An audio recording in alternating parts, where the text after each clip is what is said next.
आज समृद्धि चारों ओर बढ़ रही है, खूब समृद्ध होते जा रहे हैं लोग, लेकिन सुख गायब होता चला जा रहा है। आज ये कहानी शायद कौन सबसे ज़्यादा सुखी है और सुख सही मायने में क्या है, ये शायद आज की कहानी समय अंत तक की कहानी जरूर देखिएगा। हुआ कुछ ऐसा, एक भिखारी था, वो भीख मांगता था जगह जगह जाकर। तो एक गांव में गया वो भीख मांगने के लिए, एक किसान के यहाँ पर पहुँचा। भिक्षामि देहि, भिक्षा दीजिए। अब जो किसान की पत्नी थी वो भिक्षा लेने के लिए जा रही थी, किसान भी वहीं पर बैठा हुआ था, उसका पति, और बहुत खुशी से खाना खा रहे थे।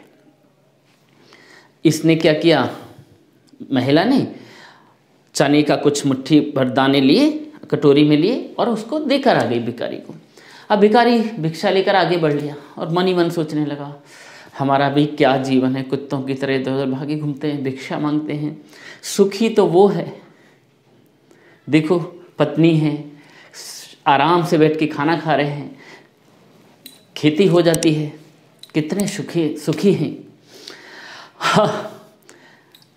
अब किसान के घर में क्या चल रहा है ये देखिए। किसान और पत्नी बात कर रहे हैं। किसान कह रहा है, क्या बताएं, बैल हमारा बुढ़ा हो गया है, बैल ठीक से काम नहीं करता है, क्या बताएं, समझ ही नहीं आ रहा है, जब तक नया बैल नहीं आएगा खेती अच्छी से नहीं होगी।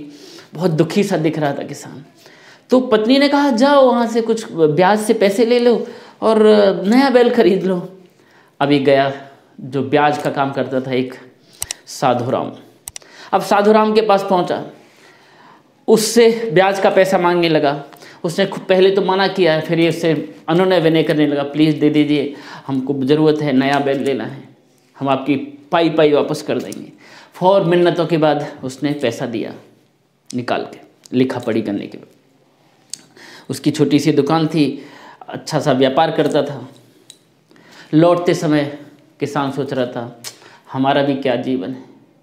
वो देखिए साधुराम कितना अच्छा व्यापार करता है, कितना खुशी है, सुखी तो ये है। अब साधुराम कपड़े का भी काम करता था, व्यापार था उसका, छोटी सी दुकान थी, लेकिन जो वो लाता था कपड़े दूसरे दुकानदार से, पृथ्वीचंद नाम का एक बड़ा दुकानदार से जिसका होलसेल का काम था। अब ये वहाँ पर कपड़े लेने के लिए पहुँचा। अब वहाँ पर देख रहा है नई नई चिट आ रही है, कहीं से 5 लाख का प्रॉफिट, कहीं से 10 लाख का, कहीं से 2 लाख का। अब ये देख कर सोचने लगा, बाप रे, हम भी क्या हैं, ये देखो पृथ्वीचंद, इसकी तो मौज ही मौज है यार, इस क्या सुखी जीवन जी रहा है, क्या हम छोटा सा धंधा कर रहे हैं। दुखी हो गया पृथ्वीचंद को देखकर साधुराम। अब साधुराम ये सोचता हुआ चला गया कपड़े लेकर। अब पृथ्वीचंद को एक पार्टी से बुलाया था। राय बहादुर शहर के बहुत फेमस, अंग्रेजों के ज़माने में राय बहादुर हुआ करते थे, बहुत फेमस व्यक्ति थे। ओहदा दिया जाता था राय बहादुर नाम का, बहुत समृद्ध लोग होते थे, जमींदार जैसे लोग होते थे। अब वहाँ पर उनके यहाँ पार्टी थी, वहाँ पर गया। शानदार बर्तन, बहुत बढ़िया बर्तन, उसके सोने चांदी के जैसे बर्तन और सोने चांदी से जड़ी हुई कुर्सियाँ रखी हुई थी। लाट साहब भी वहाँ पर मिलने के लिए आए हुए थे। वाह, पार्टी में खाना वाना खा के वापस लौट रहा था और पृथ्वीचंद बोला, क्या हम छोटा मोटा व्यवसाय करते हैं, उसमें भी नुकसान हो जाता है। वाह, देखो राय बहादुर साहब को, देखो क्या सुखी तो असली ये है। अब लाट साहब, मतलब कलेक्टर को लाट साहब बोला करते थे, कलेक्टर साहब भी उस पार्टी में आए हुए थे। कलेक्टर साहब ने राय बहादुर का कहा, कलेक्शन ठीक से नहीं हो रहा है, तुम्हारा क्या चल रहा है, तुम्हारे धंधे तो खूब ठीक से चल रहे हैं, लेकिन फिर भी तुम टैक्स ठीक से नहीं दे रहे हो, तुमको ठीक से करना पड़ेगा। वो प्रेशर बना दिया राय बहादुर के पास कि लगान देना है, इतने का कर्जा हो गया। 1-2 जगह उसको टेलीग्राम आ गया कि कुछ नुकसान भी हो गया। अब राय बहादुर भी परेशान था, कई लाख का नुकसान कुछ जगहों से उसको हो गया था। वहाँ से कलेक्टर साहब को लगान देने का प्रेशर अलग था। अब राय बहादुर बालकनी में टहल रहा था, अपनी शानदार सा बंगला था, शानदार सा, ऊपर कई फ्लोर का, वहाँ पर बालकनी में टहल रहा था, परेशान सा दुखी था। और तभी वो जो भिखारी था, वो भिखारी वहाँ से गुजर रहा था सड़क से। अब राय बहादुर की नज़र उस सड़क से गुजरते हुए भिखारी पर पड़ी। अब राय बहादुर ने सोचा, क्या इतना पैसा लेकर इतना नुकसान हो जाता है, प्रेशर अलग रहते हैं, ये भिखारी अच्छा है, इसको न बिजनेस की चिंता, न लाभ की चिंता, न हानि की चिंता, भीख मांगता है, अपने खाने को मिलता है और मस्त रहता है। हाँ, देखिए, हर व्यक्ति एक दूसरे को सुखी मान रहा है और खुद नहीं। यही आज हो रहा है। हम सब एक दूसरे को, जीवन को देखकर उसको मान रहे हैं कि वो सुखी है। हमारे पास जो है हम उसमें सुखी नहीं रह रहे।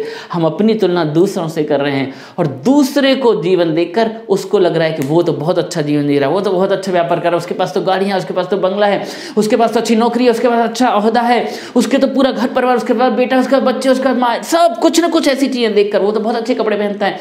हम वो दूसरों को खुशी और सुखी मान लेते हैं, जबकि खुश और सुखी अंदर है हमारे, उससे नहीं ढूंढते। आज जो है, इसका मतलब मैं ये नहीं कहना चाहता कि समृद्ध होने के लिए प्रयास मत करो। खूब हम प्रयास करें, खूब मेहनत करें, जो भी हम काम करते हैं उसको ईमानदारी से करें, डेडिकेशन के साथ करें, हार्डवर्क के साथ करें और लगातार करें, खूब मेहनत करें, खूब लक्ष्मी भी आए, समृद्धि भी आए। लेकिन जितनी आए, जब जैसा फल मिले मुझे जैसे कर्मों का, उसमें हमें सुखी रहना आना चाहिए। यदि हम दूसरों को देखते रहेंगे और अपनी तुलना करते रहेंगे तो जीवन में कभी भी सुख नहीं आएगा, कभी भी सुखी नहीं रह पाएंगे।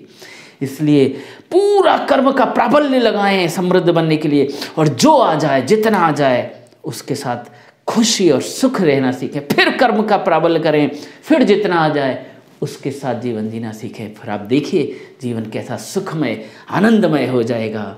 Thank you. आप बहुत प्यार से कहानियाँ देख रहे हैं, बहुत ध्यान से कहानियाँ देखते हैं और शेयर करते हैं। ऐसे ही कहानियाँ देखते रहिए, शेयर करते रहिए और इस मुहिम का हिस्सा रहिए। कहानियाँ प्रेरित करती हैं, अंदर तक चली जाती हैं। Thank you. Thanks for watching.